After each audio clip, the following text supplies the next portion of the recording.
Ya sabemos un poquito sobre las funciones de una biomolécula inorgánica que se llama agua. Ya sabemos sobre las funciones de otra molécula inorgánica que se llama dióxido de carbono. Y la tercera, que fue el oxígeno, ¿no? La tercera molécula inorgánica. Vamos a revisar ahora las moléculas orgánicas.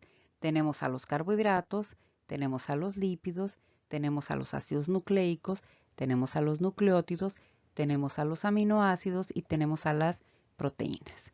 Vamos a empezar en cierto orden. Vamos a empezar desde el punto de vista energético. Desde el punto de vista energético son tres los combustibles metabólicos. Esto es, son tres los tipos de moléculas con los cuales podemos de alguna forma obtener energía. Entonces voy a platicar un poquito sobre los carbohidratos, seguido de los lípidos y seguido de los aminoácidos. En ese orden, ¿no? Y empezamos con los carbohidratos. Entonces vamos a hablar de los carbohidratos, de los azúcares, de los hidratos de carbono, de los sacáridos. ¿Qué funciones tienen dentro del cuerpo? Siempre los asociamos con la fuente de energía y pues sí, pero también tienen otro tipo de funciones importantes, ¿no? Entonces, los carbohidratos se caracterizan por ser, como lo mencionaba hace un momento, una fuente de energía. ¿Esto qué significa? Que cuando los carbohidratos son transformados mediante una serie de reacciones bioquímicas que conforman a una ruta metabólica, en algunas de esas reacciones bioquímicas podemos producir ATP. Esto es hacer que el ADP se una al fosfato, se fosforile el ADP y se convierte en ATP. Entonces, esa es una función. Sabemos que el ATP es la fuerza impulsora para los procesos biológicos, ¿no? La célula vive a través bueno, de muchos componentes, pero por supuesto a través de la transformación de las moléculas y en algunas de estas transformaciones la obtención de energía, ¿no? Entonces, de ahí que entonces los carbohidratos los consideramos una fuente de energía. Otra parte, otra función importante que se relaciona mucho con esta es que los carbohidratos los podemos guardar, y aquí dice reserva.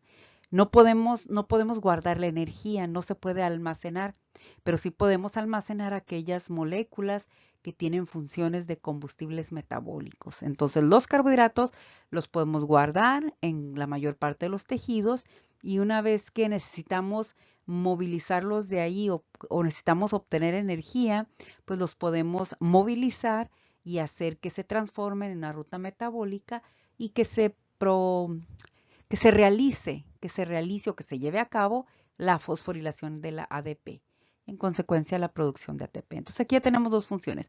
Son una fuente de energía y además se pueden reservar para de alguna forma, y así entrecomillado, considerarlos una reserva de energía.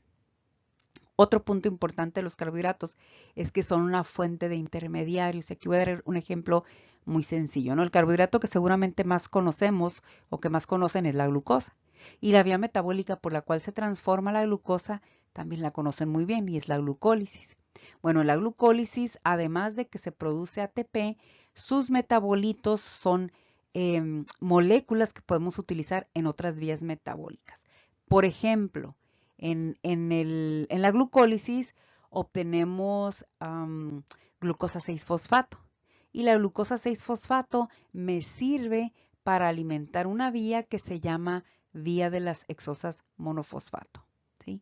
Entonces, ese sería un ejemplo. Hay más, pero ese sería un ejemplo de cómo es que los carbohidratos son una fuente de intermediarios para otras rutas metabólicas, ¿sí? Otra función que llevan a cabo los carbohidratos y que pocas veces hablamos de ellas es que se encargan de la eliminación de los xenobióticos. ¿Cuál sería el ejemplo de un xenobiótico? Los fármacos. Y los fármacos nosotros tenemos que eliminarlos. El principal órgano de eliminación pues es el riñón porque los eliminamos a través de la orina. Pero para poder eliminarlos debe de haber una serie de transformaciones en estas estructuras químicas que forman a los fármacos para que entonces se pueda eliminar. Y entonces, ¿qué es lo que hacemos? Los metabolizamos, los transformamos. El principal órgano transformador de fármacos es el hígado. Y entonces, esta transformación involucra la unión de carbohidratos. Hay una reacción que se llama glucuronidación y hay fármacos que se deben de glucuronidar. Y cuando se glucuronidan es más fácil poder eliminarlos, ¿no? Y con ello evitamos el alcanzar las dosis tóxicas, ¿no? O que se nos acumulen dentro del cuerpo. Entonces, eso hace importante, ¿no? La glucuronidación depende del ácido glucurónido, que es un derivado de los carbohidratos.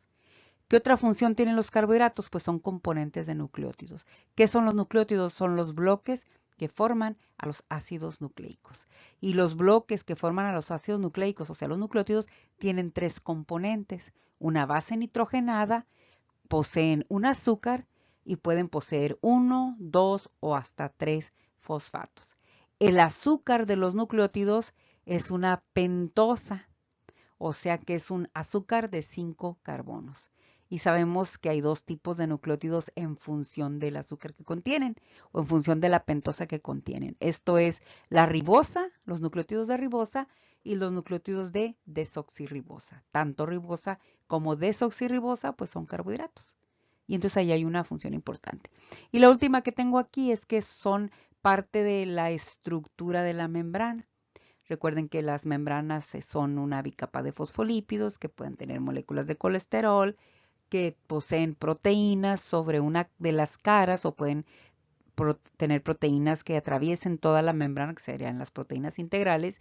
Y en estas proteínas vamos a encontrar carbohidratos.